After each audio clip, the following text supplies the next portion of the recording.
Hi everybody, here's Jackson and I, and he's with us right now, and we're going to read again.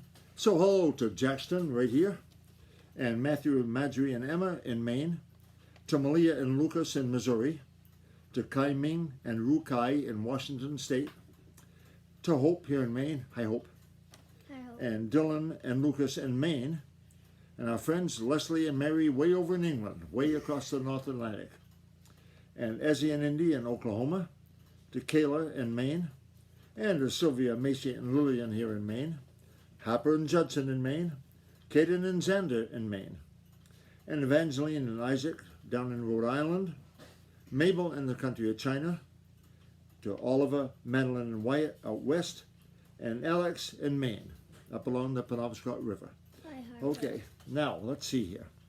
We're ready for Chapter 3 of the Dear Old Briar Patch.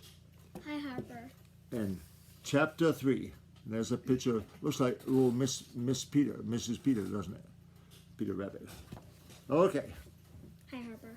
Okay, no more highs right now. Let's see. All through life, a wondrous thing. Love is silly in the spring. That's by Peter Rabbit. Well, Peter is right, or is he? Is doing foolish things always silly? That depends on who does them. Love is the greatest thing in all the great world. It does the most wonderful things. It does the bravest deeds. Yet it can and does do very, very foolish things. Things that some folks call silly. Perhaps those folks have never been in love. Peter had been over to the Smiling Pool and the Green Forest. Now he was back in the dear old briar patch, to Mrs. Peter's great relief. When Mr. Spring comes, she brings with her the most foolish season in all the year. It is the silly season, and all on account of love, declared Peter. You don't say, replied Mrs. Peter, scratching the back of a long left ear with the toes of a long hind right foot. Who told you that it's a silly season? I didn't have to be told. I have seen for myself how silly it is, what silly things people do. You should have been with me, my dear. If you ever left the dear old briar patch, you might learn something, said Peter. And if you stayed at home where you belong, you might gain something you greatly need, retorted Mrs. Peter. What? Demanded Peter. A little good, plain, much-needed common sense, replied Mrs. Peter. The two most important things in the world are right here in the dear old briar patch. They are home and safety. Peter pretended not to notice this. About this spring foolishness, said he, just listen to those Hylas over in the Smiling Pool. Wouldn't you think they would get out of breath? When I asked Peeper what he and the rest of the Hylas were making all that noise for, he said that it was for love. He said he was telling Mrs. Peeper how much he loves her. He keeps saying the same thing over and over. Love, love, love, love, love. I should think she would have the earache. I am sure I would have had I stayed over there much longer. And watching him swell out his throat until it looked ready to burst almost gave me a sore throat. Such foolishness. It is silly. Little Mrs. Peter sighed. I am sure Mrs. Peter doesn't think so. It must be nice to be sung to. Nobody ever sings to me. She said this wistfully. Huh, I believe you are getting foolish too, exclaimed Peter. What about you? You've been running about and kicking up those long heels of yours in the silliest manner lately, retorted Mrs. Peter. Peter pretended not to hear this. Listen, said he. Do you hear Drummer the Woodpecker hammering on a dead limb over in the Green Forest? He's just making a noise. If that isn't foolishness, I don't know what is. I am sure Mrs. Drummer doesn't think so, said Mrs. Peter. The other day I watched him, continued Peter, just as if Mrs. Peter hadn't spoken. As he hammered that limb with his bill, his head flew back and forth so fast and for so long, I should think he would have had a stiff neck. My own ached just from watching him. That is because you are not minding your own business, declared Mrs. Peter tartly. And, my dear, Peter went on, you should see Thunder the Grouse drum and strut. He lets everybody within hearing know exactly where he is. If that isn't foolishness, what is? While I was watching him, Reddy Fox came sneaking into the very thicket where I was. He was so intent on Thunder that he didn't see me, and if that wasn't foolishness, I don't know what is, Mrs. Peter interrupted. Peter looked puzzled. "What are you talking about, my dear?" he asked. "Foolishness. The foolishness of sitting where a fox would creep in on you," Mrs. Peter responded sharply. Just then a scream from high above them caused both to look up. A big bird seemed to be tumbling out of the sky straight for the dear old briar patch. "More foolishness," muttered Peter. To Peter, it really was foolishness. But foolishness is largely a matter of point of view. A lot of antics of boys and girls are foolishness to most grown-ups. But many of the things these same grown-ups do are foolishness to boys and girls.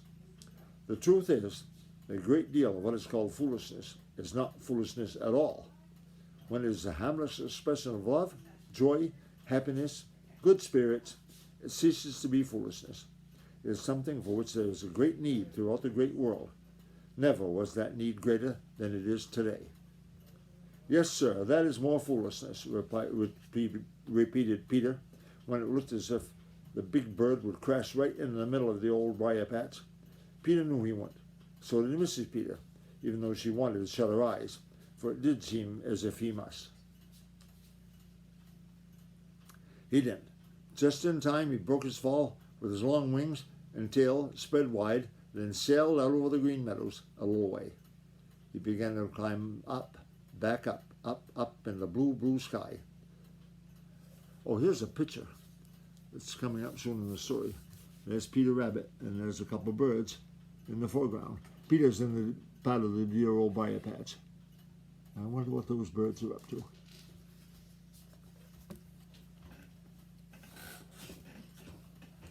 Sailing round and round up there, so high as to appear no bigger than Welcome Robin, was another bird. It was one of the big members of the hawk family, Mrs. Harrier the Marsh-hawk, and that was Harrier climbing out up to join her. A few minutes later he came tumbling down again, turning over and over in the air, much as a bird that has been shot while flying will fall. As before, he righted himself just in time. Now let's see. That must be Harrier the hawk. That must be Mrs. Harrier. Okay, everybody? Wow. Yeah, right. Okay, thank you, Jack. Let's see. "It isn't foolishness at all," said Peter Rabbit. "Oh, it isn't foolishness at all, Peter Rabbit," declared Mrs. Peter. "I suppose it's his way of kicking up his heels because he is so happy. But it does scare me to see him tumble that way. I wonder if it scares Mrs. Harrier." "He's showing off," said Peter. "Sometimes it's a good thing to show off," retorted Mrs. Peter. "He wants Mrs. Harrier to admire him for the way he can fly. If he didn't show off, how could she? Look, both are coming down now, and he's still showing her what he can do. He is wonderful. That is what he is, wonderful." Down came the two big birds and lighted on the ground near where Peter and Mrs. Peter were sitting. Mrs. Harrier stood very straight with her head held high. She gazed off across the green meadows, looking into the distance. You might have thought that she didn't see Harrier at all, didn't know who he was about, but she did, and he knew she did. He walked back and forth before her, strutting and all puffed out.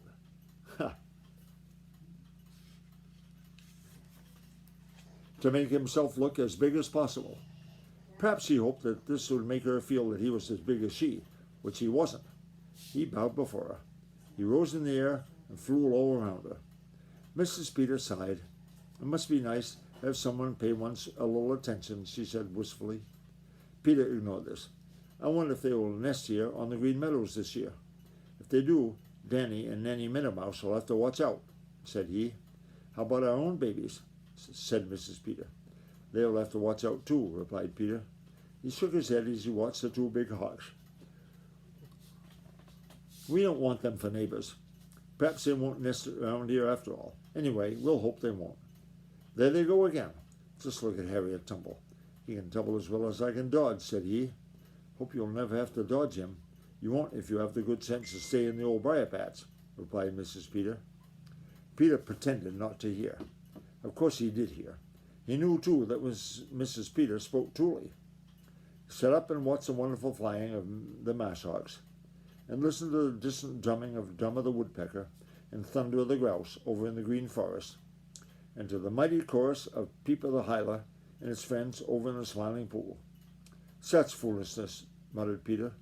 Suddenly he kicked up his own long heels. Little Mrs. Peter grinned. Oh, my word. That's the end of that chapter, folks. And chapter 4 is next. So we'll stop here for now. Read the next one probably tomorrow. Okay, bye-bye, everybody. Jackson? Jax? Jax? Do you want to come in and say goodbye to everybody? And wave goodbye? Jax will be right here.